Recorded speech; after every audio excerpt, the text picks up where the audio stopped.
गुजरात की ओर से चलाई जाने वाली ऑनलाइन क्लासेज में हम आप सबका हार्दिक स्वागत करते हैं, अभिनंदन करते हैं। प्यारे विद्यार्थियों, आज हम कक्षा 6वीं षष्ठम विषय संस्कृत के चैप्टर 1 को पढ़ेंगे। और आप जानते हैं कि आप देववाणी संस्कृत जो पढ़ रहे हैं और उस भाषा को पढ़ाने वाले अध्यापक भोलाराम प्रधान जो आपको आज संस्कृत पढ़ाएंगे। प्यारे विद्यार्थियों, सबसे पहले आप मेरे साथ एक प्रार्थना करेंगे ईश्वर से कि हम जो है हमारा जो नेक उद्देश्य है उसको हम पूरा करें, हमारी बुद्धि निर्मल हो। तो आप मेरे साथ साथ ये प्रार्थना कीजिए। त्वमेव माता च पिता त्वमेव, त्वमेव बन्धु च सखा त्वमेव, त्वमेव विद्या द्रविणं त्वमेव।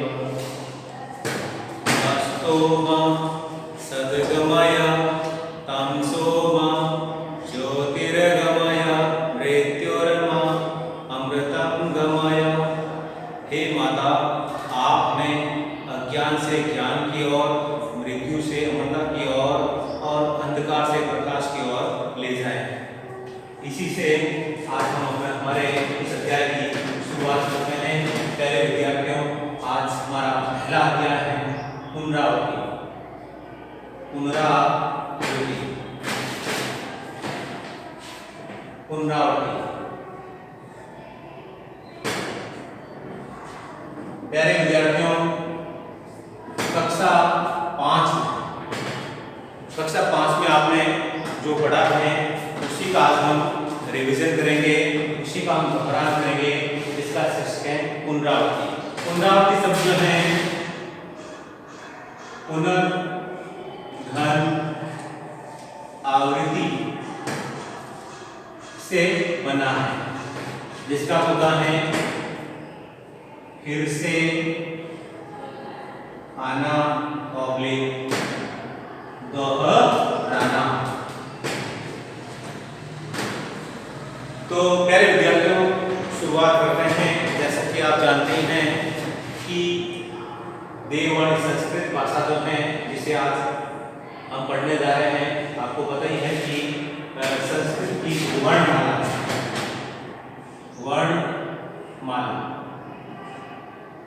वर्णमाला क्या होती है तो उसे सुनिए, समझिए। वर्णों का व्यवस्थित और क्रमबद्ध रूप ही वर्णमाला कहलाता है। वर्णों का व्यवस्थित और क्रमबद्ध रूप ही वर्णमाला कहलाता है। वर्णमाला में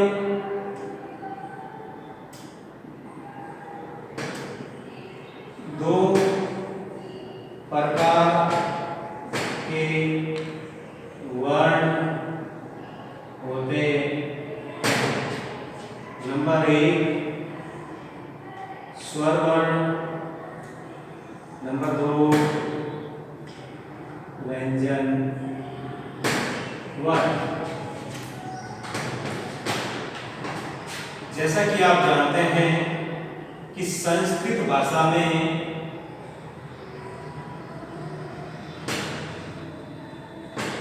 स्वर 13 माने गए हैं और इसी भाषा में ऑब्लिक संस्कृत भाषा में 33 व्यंजन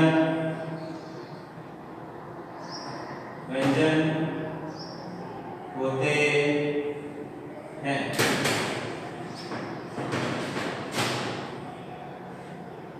प्यारे विद्यार्थियों, ये स्वर है।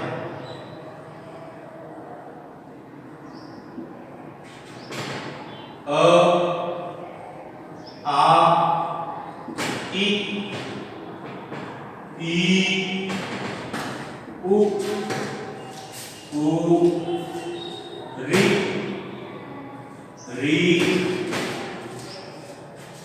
री,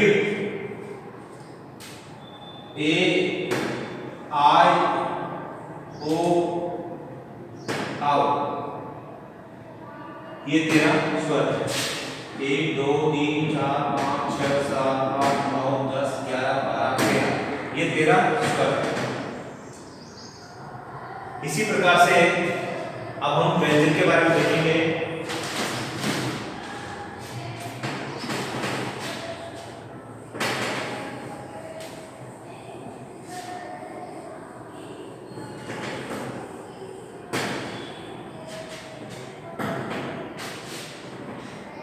व्यंजन,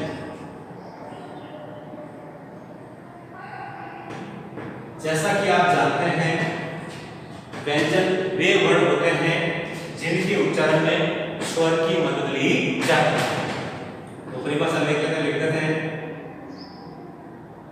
वे वर्ण जिनके उच्चारण में स्वर की सहायता ली जाती है, जबकि स्वर वे वर्ण होते हैं जिनका स्वतंत्र रूप से उच्चारण होता है। ये मैंने स्वर और व्यंजन की परिभाषा की। अब हम व्यंजन की बात करते हैं। व्यंजन संख्या में 33 हैं। व्यंजन की संख्या 33 है। व्यंजन की संख्या 33 है। किस प्रकार से देखिए, सबसे पहले क, ख, ग, घ, ङ, फिर च, छ, ज, झ, य, फिर ट, ठ, ड, ढ, ण, फिर त, थ, द, ध, न। ये जो है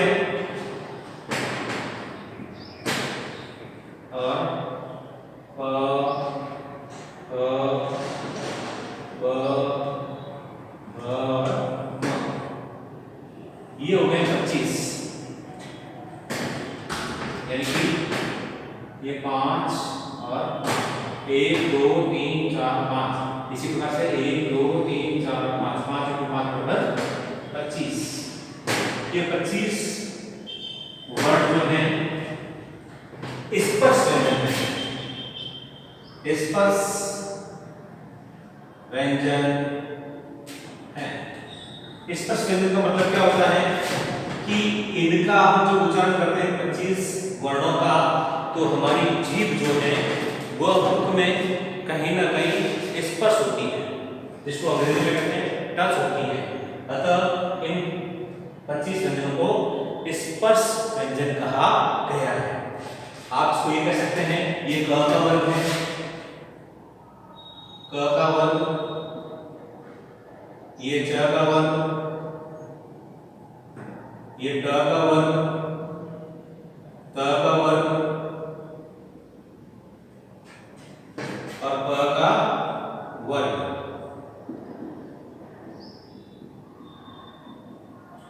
तो इनको आप वर्गीय व्यंजन भी कह सकते हैं, वर्गीय व्यंजन। वर्गीय व्यंजन कह दो या स्पष्ट व्यंजन कह दो। कितने होते हैं? 25। आगे चलते हैं।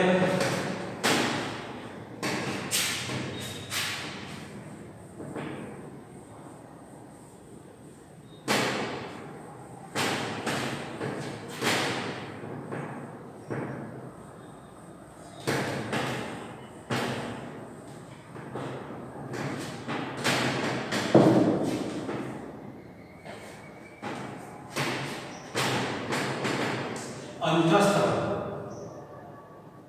अंतस्थ, अंतस्थ यानी य र ल व, य र ल व, ये अंतस्थ है। अंतस्थ मतलब ये वर्णमाला लिए 4 वर्णमाला के 1 2 3 और 4। अब हम बात करते हैं ऊष्मीय व्यंजन की। ऊष्मीय व्यंजन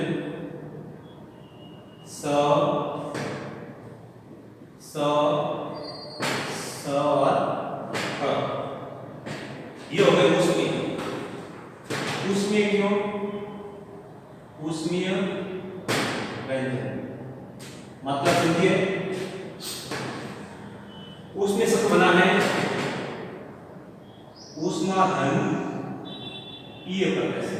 मतलब इन 4 वर्णों का जब हम उच्चारण करते हैं तो हमारे मुख में से एक वाष्प एक भाप से निकलती है। जैसे देखो श स ह, इस प्रकार से। तो ये ऊष्मीय व्यंजन है क्योंकि इनके उच्चारण में मुख से ऊष्मा निकलती है। इनकी संख्या 4 होती है।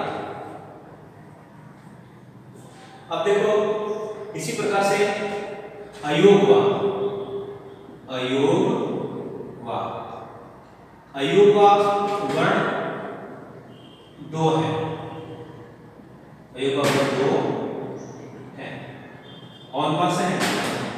एक तो है अनुस्वार, अनुस्वार, दूसरा है विसर्ग। ये अनुस्वार और विसर्ग जो है अयोगवा है। अयोगवा का मतलब क्या होता है? ये शब्द बना देखो, अ धन योग धन वाह से। अ का मतलब होता है नहीं, योग का मतलब होता है जुड़ना, वाह मतलब साथ में। मतलब कि ये साथ में रह करके भी साथ में नहीं होते हैं, अतः इनको अयोगवा कहा गया है। अयोगवा वर्ण की संख्या 2 है और वह है एक अनुस्वार, दूसरा है विसर्ग। अब इस प्रकार से यानी विद्यार्थी आगे चलते हैं।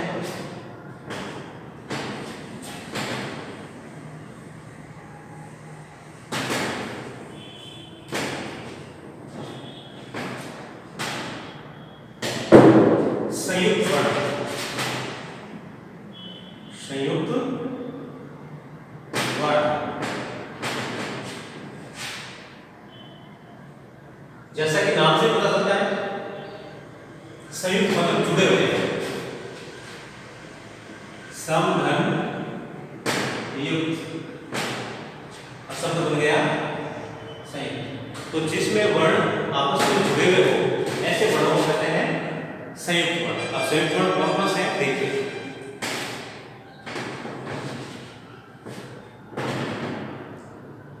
पहले संयुक्त वर्ण की ओर ऊपर से लेकर क्या बताएगा? 2 या 2 से अधिक वर्ण मिलकर जब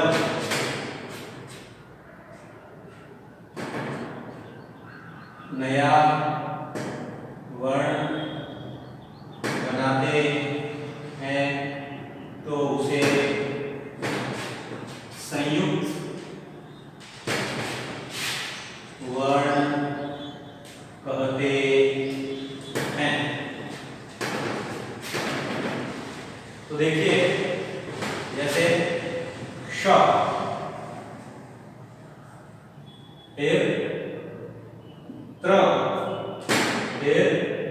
ज्ञ, फिर द्य, फिर स्र, फिर द्व, फिर दत्त। ऐसे ही व,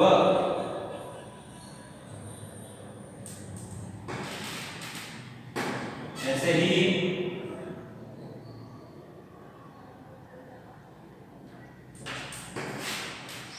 और श्री। ये जो है संयुक्त वर्ण है। अब किस प्रकार से संयुक्त है, कैसे है, देखिए। इसकी बात करते हैं श की। तो ये बना है क, स और अ से, हो गया श। क, स, क्ष।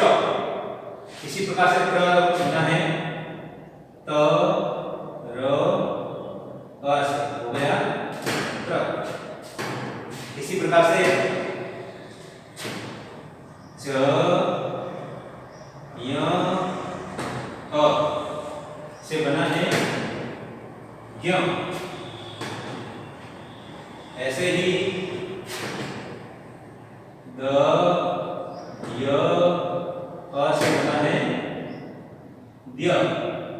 ऐसे ही स, र, अ, स, र, अ से बना है स्र। इसी प्रकार द, व, अ से बना है द्व। ऐसे ही आगे बढ़ते हैं द, ध, अ से बना है दत्त। ऐसे ही अ, व, अ से बना है अब। इसको आप ऐसे भी लिख सकते हैं अ, व। और ये बना है स, री, अ, तो हो जाएगा श्री। प्यारे विद्यार्थियों, यहाँ ध्यान देने की बात है, यह है श्री और यह है स्र। दोनों में अंतर है। अंतर क्या है? इसमें ये बना है स, र, अ से, जबकि ये बना है स,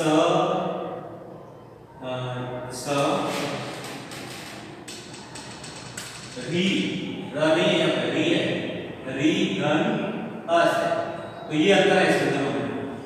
स, री, अ, श्री, यानी इसको इस प्रकार से लिखेंगे और इसमें ऐसे लिखेंगे, ऐसे। तो देखो, आपने देखा होगा हिंदी में हम लिखते हैं ये श्रृंगार, ये 100% शुद्ध है। जबकि आपने कहीं कहीं ये भी इस प्रकार से लिखा हुआ भी देखा होगा, ये गलत है। ध्यान रखिएगा बच्चों, ये गलत है, ये सही है। तो ये थे संयुक्त अक्षर, संयुक्त वर्ण।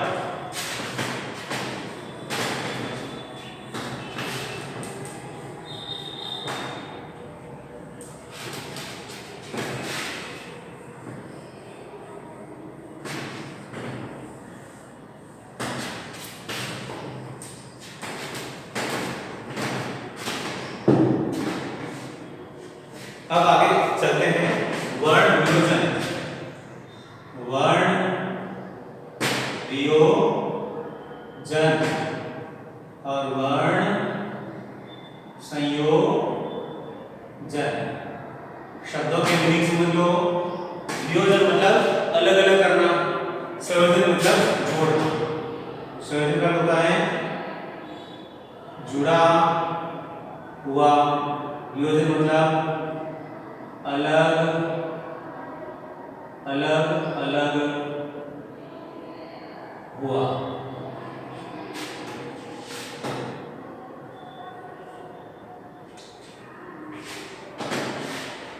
अगर आपसे परिभाषा करते हैं तो आप क्या कहोगे? वर्ण वियोजन वह होता है जिसमें किसी भी शब्द के वर्णों को अलग अलग किया जाता है। वर्ण वियोजन वह होता है जिसमें किसी भी शब्द के वर्णों को अलग अलग किया जाता है, वो होता है वर्ण वियोजन। अगर आपसे वर्ण संयोजन के बारे में पूछे तो आप क्या कहोगे?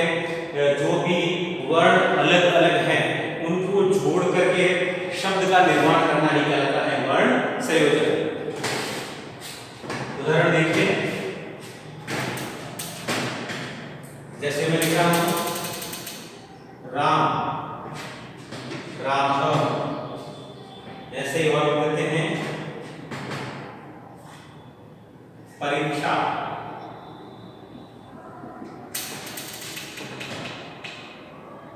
ऐसे लिख देते हैं जैसे विद्यालय। पहले बच्चों इन चार शब्दों का हम वर्ण वियोजन करते हैं। वर्ण वियोजन करते हैं शब्दों का, देखो र में स्वर क्या है? आ, फिर म और अ, ये इसका वर्ण वियोजन हो गया। अब हम इस शब्द का करते हैं प, अ, र, ई। अब देखो ये क्या है? क्ष है, क्ष है। आपने संयुक्त व्यंजन में देखा ये कैसे बना है? ये ऐसे बना है क, श, अ से। तो ये हम यहाँ पर लिख देंगे क, श, आ। तो ये हो गया परीक्षा का। इसी प्रकार से विद्यालय का देखते हैं व, ई, द, य, आ, ल, य, अ। अब बेटा देखो यहाँ पर ध्यान रखो, ये ध्य है, ये क्या है? ध्य। और हमने संयुक्त अक्षर में पढ़ा था कि ध्य कैसे बना है? न और य के योग से। तो मैंने इसको इस प्रकार से लिख दिया, साथ में स्वर किया। तो ये जो है ये तीन शब्द थे राम, परीक्षा, विद्यालय। इन तीनों का हमने यहाँ क्या क्या है? ये वर्ण वियोजन किया है, यानी शब्द में से वर्णों को अलग अलग कर दिया। ये कहलाता है वर्ण वियोजन। इसी प्रकार से हम आगे बात करते हैं वर्ण संयोजन की। वर्ण संयोजन, वर्ण संयोजन मतलब वर्णों को जोड़ना, वर्णों को जोड़ना। देखिए कैसे? जैसे लिखा हुआ है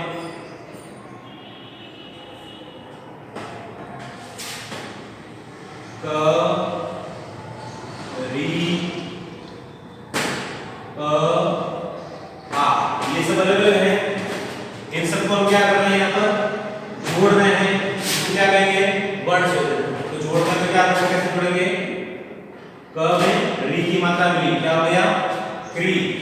फिर ब के साथ में आ मिल गया, कृपा। शब्द बन गया कृपा। ये कहलाएगा वर्ण संयोजन। और उदाहरण देखते हैं, जैसे देखो व, री, क, श, आ। तो देखो कैसे जोड़ते हैं? ये वो अलग है, इसके साथ री मिला तो क्या हो गया? री। फिर क्या हो गया? क, श। ये तीनों मिलकर के क्या हो जाएगा? श। तो हो जाएगा वृक्ष। तो प्यारे विद्यार्थियों, इस प्रकार से आपने आज ये पढ़ा कि आपने 5th क्लास में क्या पढ़ा, उसका आयोजन क्या है, कि वर्णमाला क्या है, वर्ण कितने कितने प्रकार के होते हैं, और फिर स्वर क्या है, व्यंजन क्या है, अंतस्थ क्या है, ऊष्म व्यंजन क्या है, फिर आपने ये पढ़ा अयोगवा क्या है, फिर आपने पढ़ा कि वर्ण योजन किस प्रकार से करते हैं, वर्ण संयोजन किस प्रकार से करते हैं। प्यारे विद्यार्थियों, यहीं पर हम हमारी इस क्लास को समाप्त करेंगे। हम मिलते हैं आपसे मिलते हैं आपसे अगले क्लास में। तब तक के लिए आप अपना ख्याल रखिएगा। धन्यवाद। और आप ये संस्कृत विषय मूलाराम गोदारा के द्वारा पढ़ रहे हैं। अगर आपको कोई समस्या हो तो हम अगले क्लास में आपका समाधान कर देंगे। धन्यवाद। जय हिंद।